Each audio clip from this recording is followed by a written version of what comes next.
Welcome to episode 8 of Staging Shakespeare, and thanks very much for listening. I'm calling this episode The Third Murderer, and I'm sure that pretty much all of you will know that the play I'm considering this time is Macbeth. The Third Murderer is a character who has puzzled many people and whose appearance in the scene where Banquo is murdered has been the subject of intense speculation since the Victorian period. So, I thought it was about time I added my groat's worth to the pile.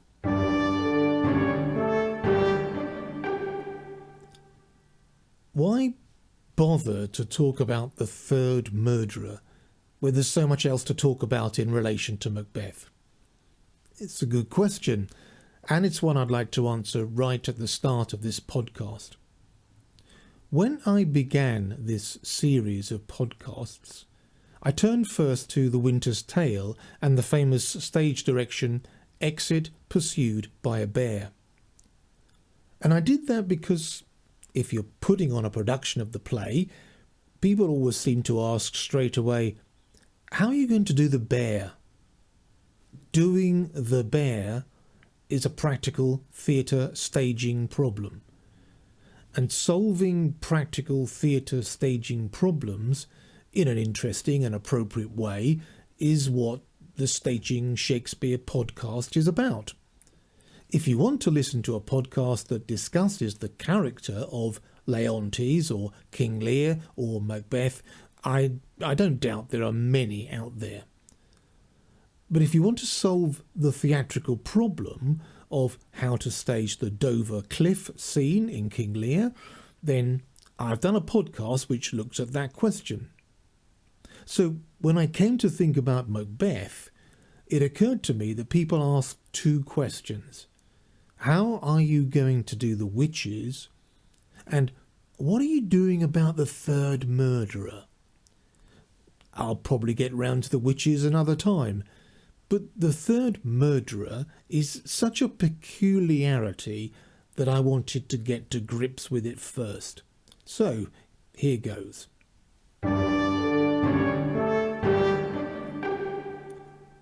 Just so we're all clear what the problem is, I'll run through it with you. Macbeth, now King of Scotland, fears Banquo, because the witches predicted that Banquo's heirs would reign in his kingdom and not his own. So Banquo needs to be murdered. In Act 3, Scene 1, Macbeth confers with two murderers, convincing them that it's in their interests to kill Banquo. 2 scenes later, a third murderer turns up to help them with the job. And Shakespeare makes no attempt to hide this addition of a third murderer. In fact, he does quite the opposite, because Act 3, Scene 3 begins with the first murderer saying to the third, "But who did bid thee join with us?" This immediately flags up the fact that the arrival of the third murderer is unforeseen by the other two. And what's the reply to that question? Just one word: Macbeth. And then the second murderer puts his oar in, attempting to prevent a quarrel from breaking out. He says, he needs not our mistrust, meaning we shouldn't mistrust the third murderer, since he delivers our offices and what we have to do to the direction just. In other words, the third murderer has told the other two exactly how the murder should be performed. He comes from Macbeth with extra instructions specifying precisely how the deed should be done. So this is not any old third murderer. It's a third murderer of some consequence. And later, when Banquo and Fleance decide to walk to the castle, leaving their horses to take a longer route, it's the third murderer who has all the info on local practices. When the first murderer seems worried that their horses go about, the third murderer explains that Banquo usually does this. Moreover, So all men do, from hence to the palace gate, make it their walk. So this new arrival is no stranger to the way that people normally arrive at the gate to Macbeth's castle, on foot rather than on horseback. Finally, when the murder attempt is somewhat botched, it's the third murderer who interrogates the others by asking, "Who did strike out the light?" as if this was a stupid thing to have done. And he goes on to complain, "There's but one down, the sun is fled." All in all, he seems very well informed about matters and very assertive, which has led to so much speculation as to who he might be.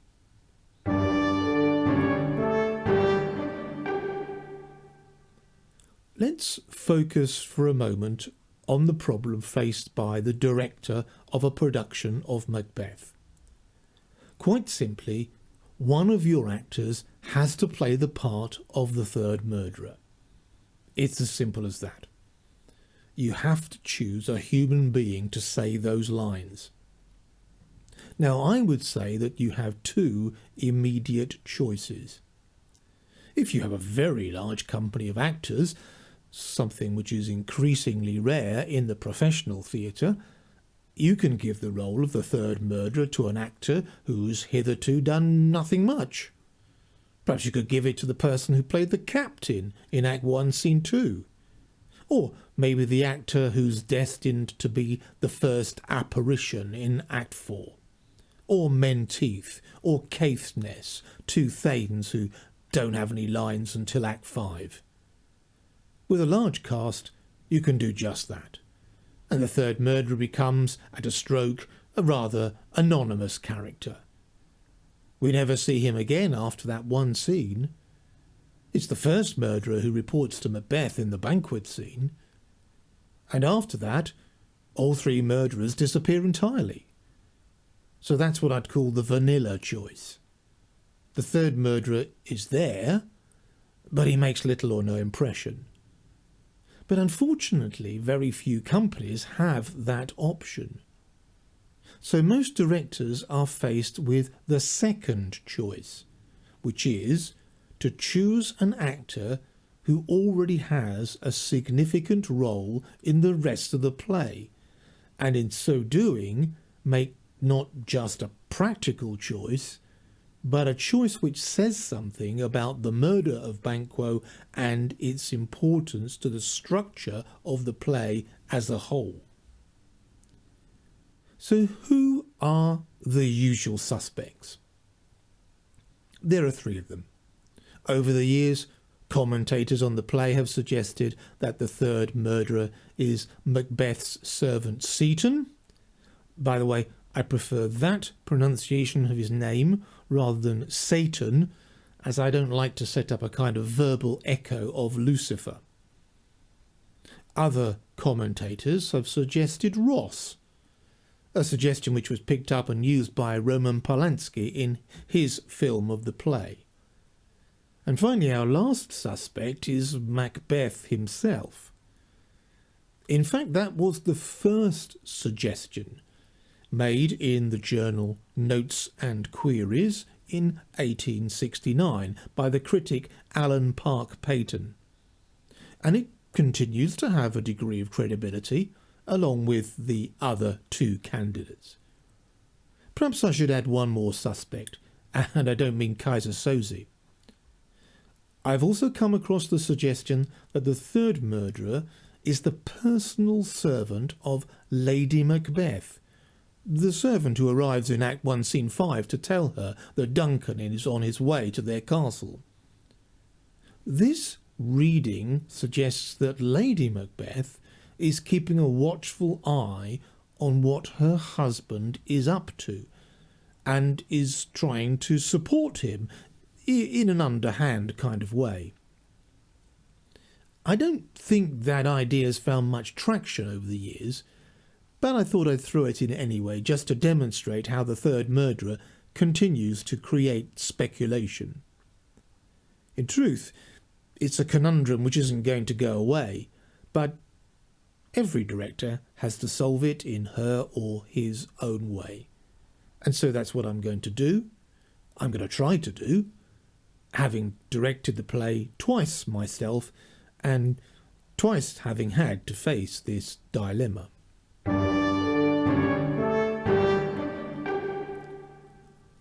Now, I've never had a massive cast, allowing me to create the third murderer as a separate part, so my choice has always been, do I want to double the third murderer with another minor character or two, or do I want the third murderer to contribute more significantly to the production?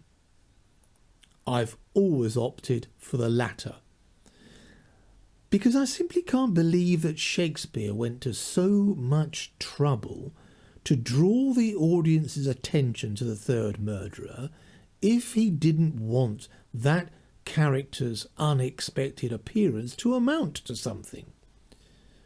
I've ruled out Macbeth as my third murderer. It's just too preposterous. Macbeth has only just had a lengthy confab with the other two murderers in Act 3, Scene 1.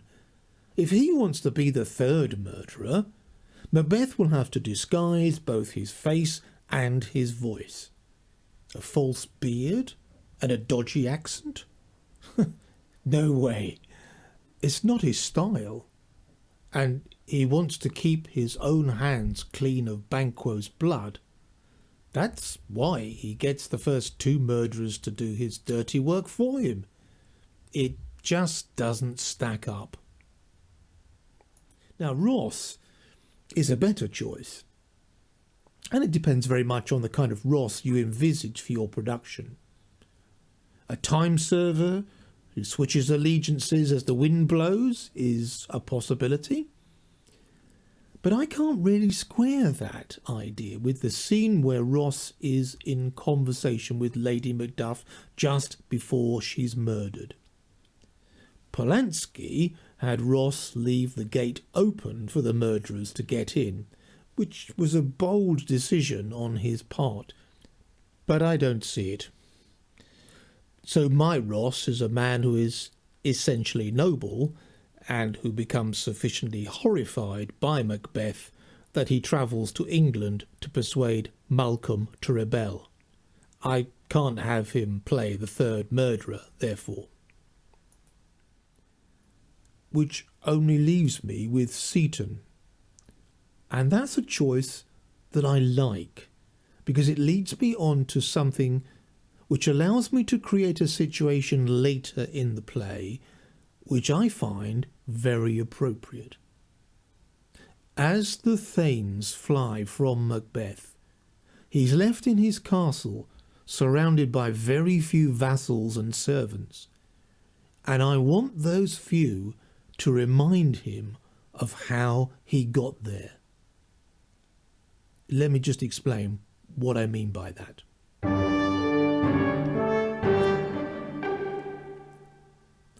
Like most modern directors, Shakespeare was obliged to double actors. What do you do with the actor who played Banquo after his brief appearance at the end of the apparitions scene? You can't just let him put his feet up in the green room until the time comes for the curtain call. Give him the part of the doctor who's looking after Lady Macbeth in Act 5. And give the part of the gentlewoman who tells the doctor about her sleepwalking to the actor who played Lady Macduff. Give the part of the cream-faced loon who tells Macbeth about the arrival of the English forces to the boy who plays Macduff's murdered son. And give the part of the third murderer to Seaton. And soon you will find that, in his final beleaguered moments, you have surrounded Macbeth with faces which remind him of his crimes. And don't forget, given that Shakespeare's company probably had only 3 boy players, there's more on that problem, by the way, in episode 2, Fairies with Attitude. He's got one playing Lady Macbeth, one playing the gentlewoman, and the other can be the cream-faced loon. And what other parts were these three boys playing? Probably the three witches.